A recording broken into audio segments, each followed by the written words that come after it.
back to Clinical Cousins YouTube channel, where today we're going to go over how to quickly determine which type of block your patient has based on their EKG findings. So if you haven't seen our videos on how to determine a right bundle branch block from a left bundle branch block, then go check those out really quick and then come back to this video, so it'll make a lot more sense and we're going to have a little bit of fun as we figure out this puzzle together today. So here's the situation. I hand you an EKG, and the first thing that jumps out to you are these wide QRS complexes.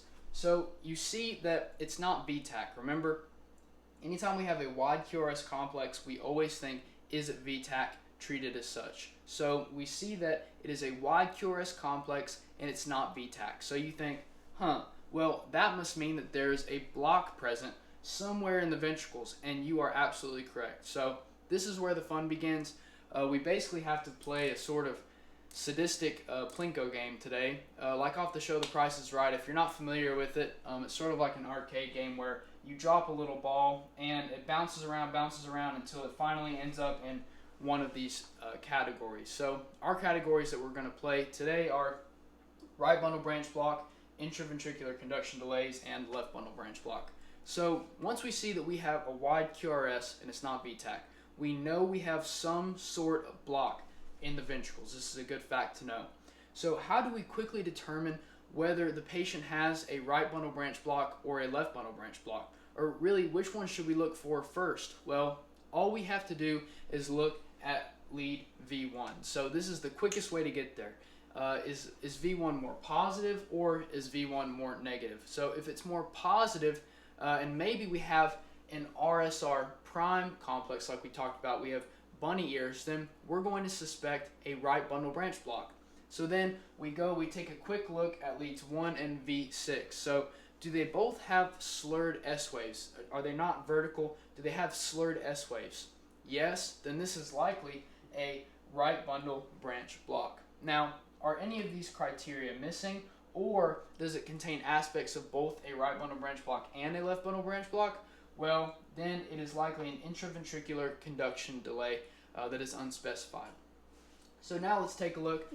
Let's say that we have a lead in V1 that is mostly negative. Well, we suspect a left bundle branch block. So we take a look at leads 1 and V6. So are they positive? Are they monomorphic? Are they weird looking, strange looking? Yes. Well, we suspect a left bundle branch block. Or are any of the criteria missing? Or does this EKG contain aspects of both a right bundle branch block and a left bundle branch block? Then we say that is an unspecified intraventricular conduction delay. So as you can see, if we take a step back and sort of zoom out for a second, if we have a widened QRS complex, we know that there's likely a block present. So we look at V1, right? We see that it is either mostly positive or negative. This will tell us whether to evaluate for right bundle branch block criteria or left bundle branch block criteria. Now, if some of the criteria is met for both of these, then we say that it is simply an unspecified intraventricular conduction delay. So this is all fine and dandy. You can say, oh look, I found a patient with a left bundle branch block. Here you go. Well, we know that we can't do that. We actually have to follow up on it. So if there's anything we've learned in this EKG series, it's never to read EKGs in a vacuum. You always have to read it in patient context. And also, you actually have to follow up and act based on the EKG findings. And this will differ from facility to facility, but these are just some good facts to know. So let's say I hand you an EKG and it is mostly positive in V1, RSR prime meets all the criteria for right bundle branch block. So we have to think, right bundle branch block, is this new or is this an old finding? Well, do we have any EKGs to compare it to? Anytime we have a right bundle branch block, we also have to think, well, is it a bifascicular block? Is there a left anterior hemiblock present? Is there a left posterior hemiblock present? Well, we don't know because we haven't evaluated for it. So anytime you have a right bundle branch block, it is always a good idea to evaluate for our left anterior hemiblocks and a left posterior hemiblock as well. You're not going to find it if you don't check for it.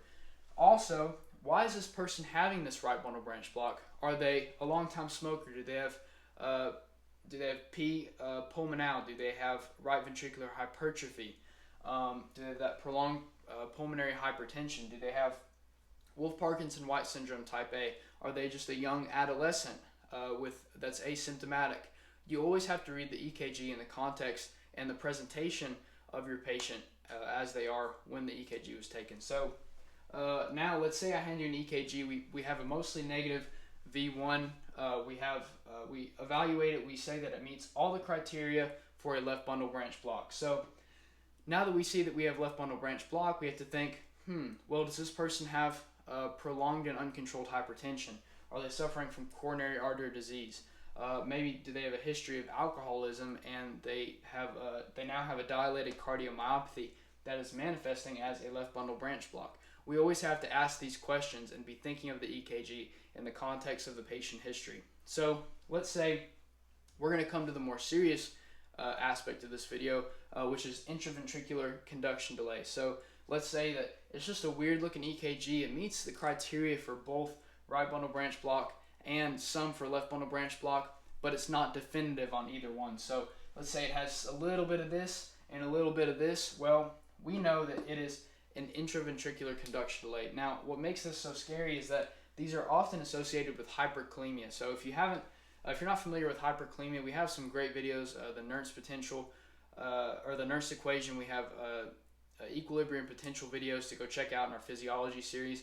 We also have Matt, who did a great management of hyperkalemia video. And if we watch those videos, we know that hyperkalemia is so dangerous because it paralyzes the cell, and it basically over time pulls that EKG string into a flat line. So this will basically kill our patient if we don't treat it promptly, if we don't manage it properly. So the thing that I want you to, if you take away one thing today, remember that intraventricular conduction delays are most often associated with hyperkalemia. So if you get an EKG that has one of these, you immediately have to check your patient's labs or draw some labs if they're not already drawn for hyperkalemia, because this is one of those things that if you don't know it, then it is going to kill your patient. So I hope that you had a little bit of fun learning about all this today, and you got to use your knowledge a little bit that you learned in the past videos. But as always, thank you for taking the time to learn with us today, and remember to like and subscribe for more content.